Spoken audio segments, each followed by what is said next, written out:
Hey everyone, this is Greg here with the Con Hour, and I am down here in Texas City with the Terror Isle, and everybody's getting set up here. It looks good. Actually, Verse Dragon is here, so definitely got to say hey to them. I'm going to go ahead and flip the camera. Hey! Hello! Howdy! So make sure y'all come by and see them today. And let's see. Yeah, like I said, everybody's getting set up. It looks like there's going to be a band here, which will be nice. Got music. Like I said, everybody's getting set up. I believe it starts at noon today, if I'm correct. Yes, that is correct. Noon to 6. Noon to 6. So everybody come on out and definitely show your support for these vendors who are out here in the heat, in the sun, which is why I'm wearing my cowboy hat. Just so y'all know, I'm actually not supposed to be in the sun, but oh well. That's why they made hats, right? Like I said, come on out, Texas City. It is off of 6th Street, so come on down and get your scare on.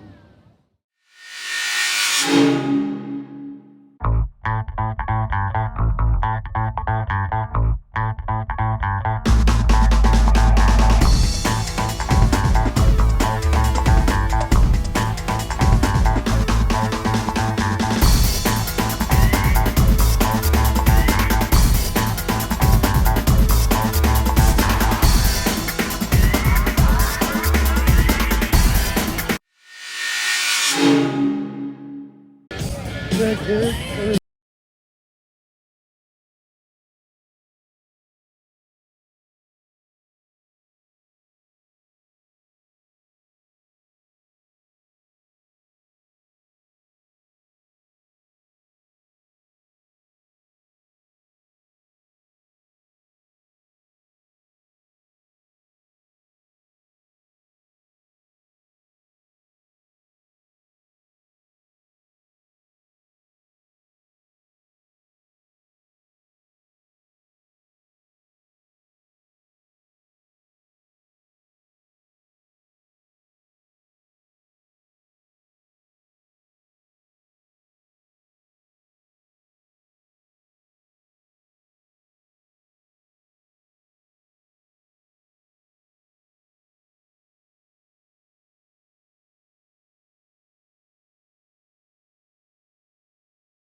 At the Scary Dad pop-up with the Grand Isle Haunted House extravaganza. First and foremost, let's give a shout out to all Scary Dads, Billy, Scott, and all the crew. Thanks for having us out here. And we're hot, but we're also hot with interviews for the Con Hour. Malevolent Things. And here's our wonderful host of the Malevolent Things. What's your name? Renee. Renee, tell us all about what we got here. I do a variety of horror-themed shirts, even from Disney to Return of the Living Dead. And then I take from tank tops, t-shirts. I don't know if they can hear me or not. Oh, yeah, got it. Okay. Tank tops, I even do long sleeve and sweaters, which I did not bring today. I'm glad. Yeah. I mostly sell a lot of my tumblers. I like a lot of 80s horror. I mean the classics. And then I do mouse pads, posters, koozies. I have cutting trays. I have lots of other things I didn't even bring. Right, of course. What would you say would be your signature item from the Malevolent? Like your go-to item? Everybody loves my shirts because if you feel them, they're so soft. They're not like that big hot.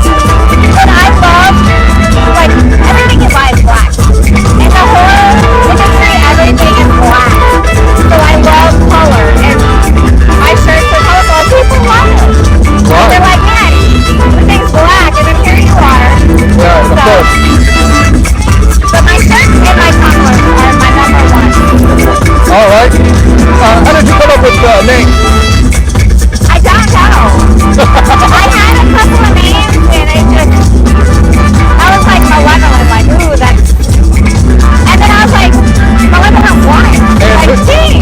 design this? I did. Okay. Yeah. What would you say your newest item that you have here? I didn't bring it.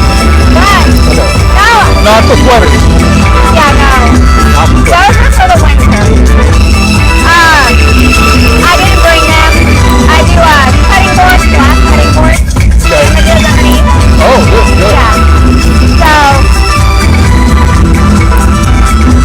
How did you get affiliated with Scary Dad? I started going to the pop-up, the Houston Horror Film Festival pop-up, and I was just like,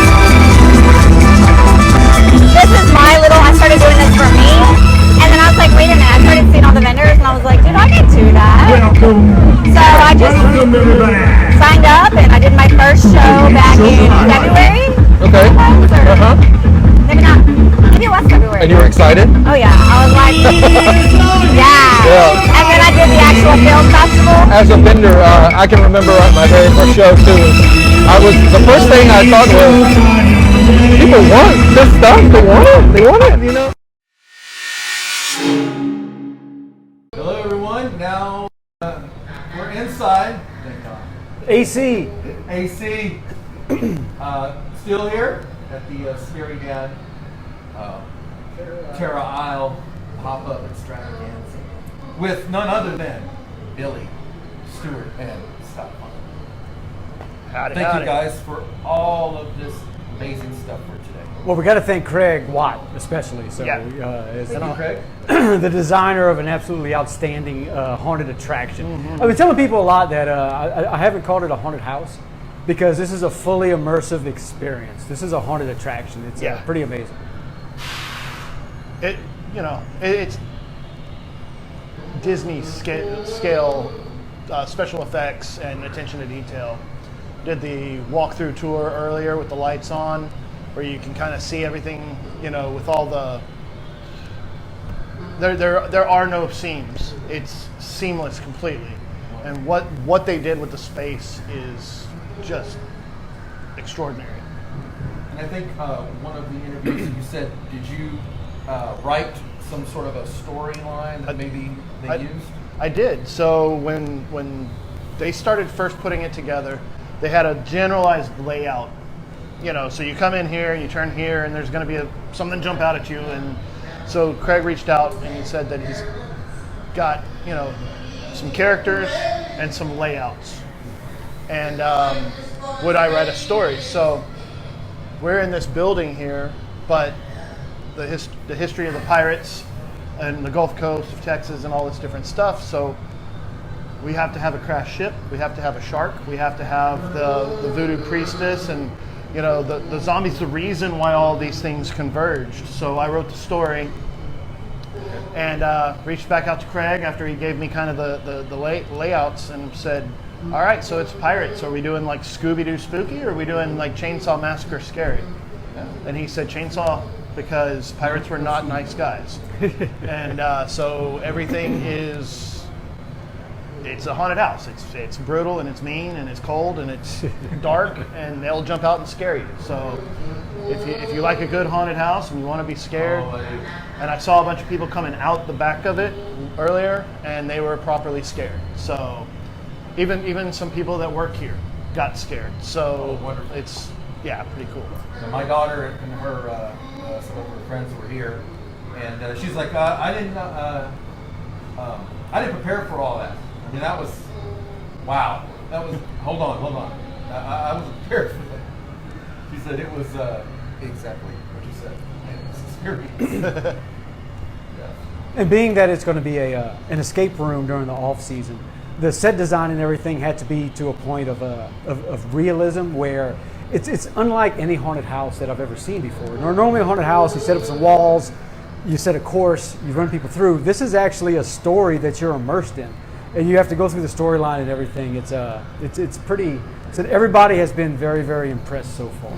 Yeah, and when they decided to do the escape rooms, he sent me the scenarios for the escapes. Like this is, and I'm not going to give anything away, but he'd say this is what's going on. This is what the game is going to be. And so then I wrote addendums to the story. And so what's cool about it is because you've got two warring bands of pirates, you've got them seaward and you've got them on land, and you've got all these other ancillary characters that you can continue to world build. So they can change out storylines and games and all kinds of fun stuff, and pretty much keep this thing going and adding to all the time. And as when you were writing the storyline and everything, where did some of the inspirational stuff come from the story? I mean, as a horror writer, a lot of times subtlety, you don't, like, gore in and of itself is not scary. You kind of have to care about the characters and stuff, but because this is such a quick, then I was just free to just slash and cut through. So even in a little 30-page story, there's a massive body count and multiple scenes of all kinds of horror and terror, and I didn't have to be subtle. I didn't have to worry about critical acclaim, because it's basically just a comic book written as an addendum to the haunt.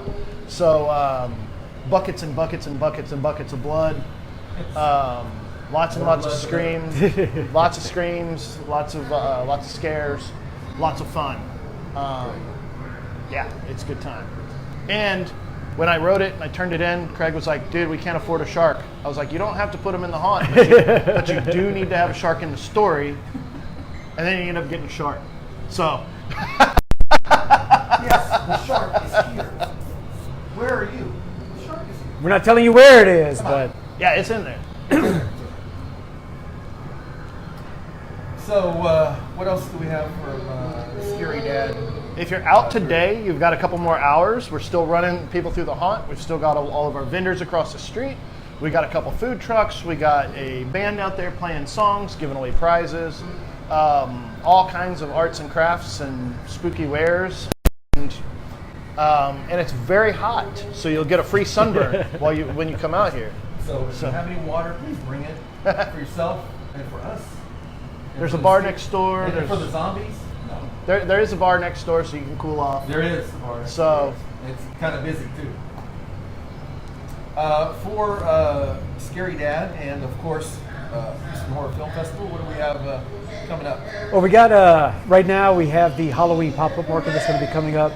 Really excited about that. It's going to be over at Wildcatters in Katy, Texas. What's cool about that is it was kind of odd setting up a one-day pop-up market for Halloween weekend, because as everyone knows, it's our favorite time of the year, and normally we got a whole bunch of stuff going on, but we were approached by Ari Lemon, who of course, as most horror fans know, was the first Jason Voorhees from initial Friday the 13th. And he contacted us and he told me, he said, "Hey, I'm doing a concert in Katy for Halloween weekend. I'd really like you guys to do a pop-up market that day." So we kind of got together and we got with Wildcatters to see what we can do, and it's been pretty impressive so far, the reception that we've had. So that's going to be a real killer event. We're probably going to have another pop-up market later on this year, and of course the big event next July, Houston Horror Film Festival and Horror Convention, which look us up on Facebook and keep track of all the events.